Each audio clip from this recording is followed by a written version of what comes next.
The old railway station stood at the edge of the town like a forgotten memory. Its walls were cracked, the paint peeling away in long, tired strips, and the clock above the main platform had stopped years ago at 9:17. Yet every evening, people gathered there, waiting for the last train home. Ion had never planned to be one of them. He sat on a cold metal bench, a single backpack at his feet, watching the sky turn from orange to deep blue. The air smelled of rust and wet earth. Somewhere in the distance, a dog barked, and the sound echoed through the empty tracks. He checked his ticket again, even though he knew it by heart. One way, platform 3. Departure, 9:30 p.m. Leaving had been harder than he expected. That morning, his mother had stood silently in the kitchen, pretending to be busy with dishes that were already clean. His father had said very little, only placing a hand on Ion's shoulder and nodding once, as if words might break something fragile between them. No one cried. That somehow made it worse. Now, sitting alone, Ion wondered if courage always felt this much like fear. Across the platform, an old man struggled with a suitcase that looked older than the station itself.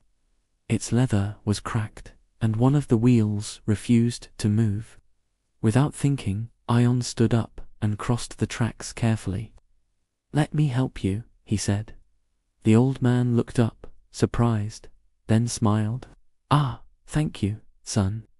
This suitcase and I have been arguing all day." Ion lifted it easily and placed it beside the bench. The old man sighed with relief and sat down. "Where are you headed?" the man asked. "North," Ion replied. "New city, new job." The man nodded slowly. "Running toward something or away from something?" Ion hesitated. "Both, I think." The old man laughed softly. "That's usually the answer." For a while, they sat in silence, listening to the wind slide through the station.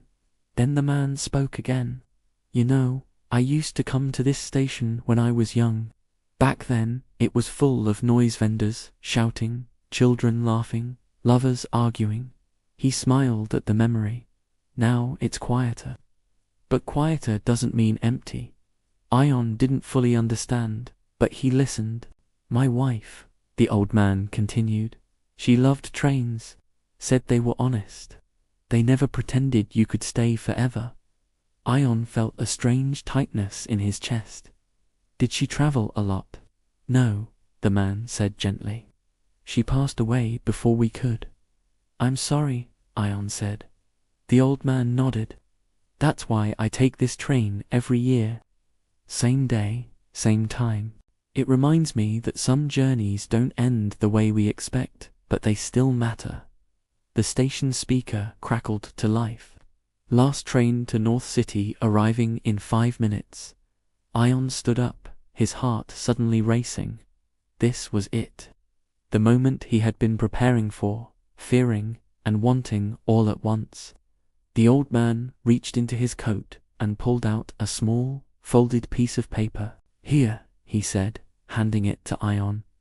"Something my wife wrote years ago." Ion unfolded it carefully.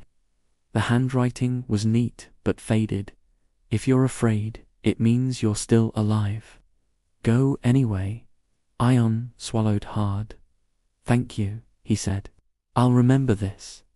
The sound of the train grew louder, metal screaming against metal as it approached the platform. Lights cut through the darkness, and suddenly the station felt awake again. The old man stood slowly. "This is where I get off," he said with a wink. "But the train," Ion began. The man smiled, already turning away. "Not every journey needs a ticket." Before Ion could say anything else, the conductor called out, "All aboard." People moved past him, their faces tired but hopeful. Ion picked up his backpack and stepped onto the train. As he found a seat by the window, he looked back toward the bench. The old man was gone. The train doors closed with a heavy thud. Slowly, the station began to slide away. The broken clock, the empty tracks, the quiet memories all fading into the dark. As the train picked up speed, Ion unfolded the paper again and read the words one more time. This time they felt lighter, stronger. He leaned back in his seat, watching the stars appear one by one outside the window. For the first time all day, he smiled. He didn't know exactly what waited for him in the north. Failure was possible. So was success. Loneliness, excitement, regret, joy, all of it.